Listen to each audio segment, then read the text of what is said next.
declaro empossado no cargo de vice-presidente do Supremo Tribunal Federal e do Conselho Nacional de Justiça o eminente ministro Alexandre de Moraes.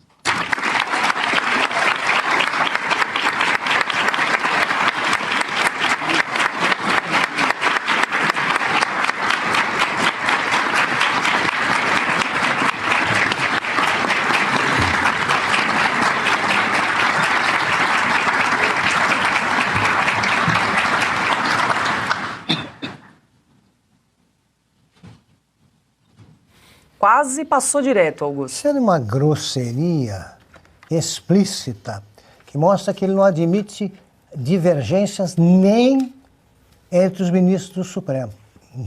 Aos ministros do Supremo, ele não permite que divirjam dele. Por que esse gesto, repito, grosseiro? Porque o ministro Luiz Fux votou certo. Ele desmontou a fantasia do golpe de Estado. Ele tornou ainda mais ridículas as alegações do Alexandre de Moraes. Então ele passa e... Isso aí não é cumprimentar. Isso aí você dá um tapa na mão, você roça a mão e vai em frente. Por quê? Porque divergiu.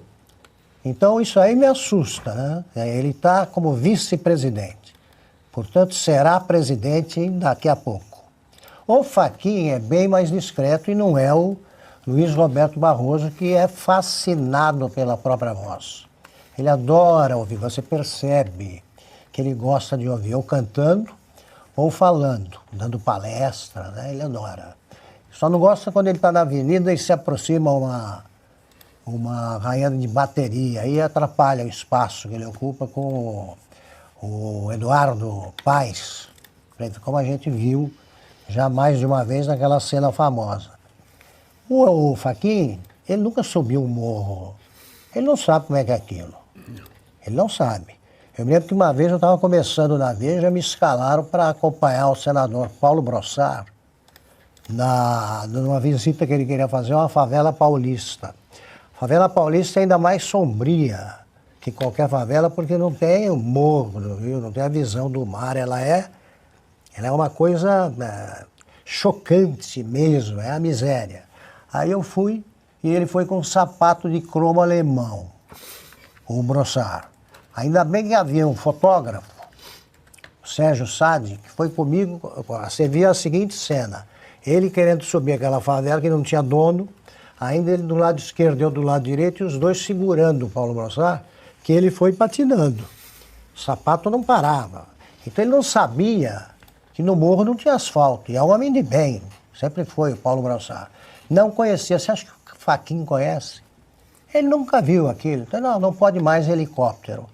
Tomara que ele pare com essas coisas. Ele também já disse que era na Macedônia do Norte, né? Que era uma fortaleza de hackers que interferiam, soltavam fake news por todo lado. Então, de vez em quando, ele tem alguns acessos aí meio perigosos. E espero que ele cumpra a Constituição e que fale menos. Se ele fizer isso, ele já é 300 vezes melhor no desempenho que o Alexandre de Moraes.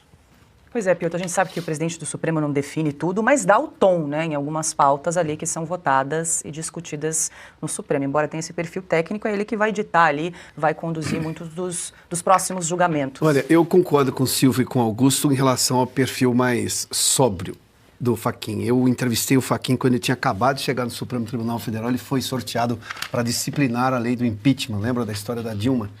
E depois aconteceu o que aconteceu, né? O Lewandowski e o Renan Calheiros fatiaram a lei do impeachment que ele, Fachin, tinha disciplinado. Pegou o exemplo do Collor e deixou tudo ali, digamos, no papel. Só que depois daquele episódio veio exatamente essa tese estapafúrdia do CEP que o Silvio mencionou, essa questão em relação às favelas.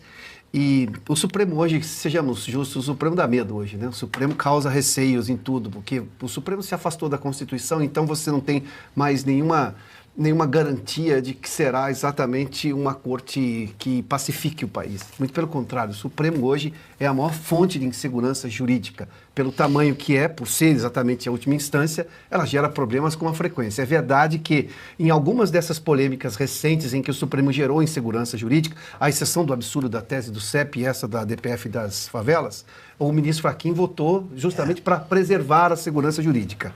É óbvio, né? Ele tem esse perfil dessas pautas sociais. A questão, por exemplo, do marco das terras indígenas estava muito claro na Constituição. A gente convivia com esse entendimento desde 88. Bom, mexeram nisso. Há todo um problema em relação à questão de se é ou não é, a percepção se valia até 88 ou não, ou seja, gerou mais um problema.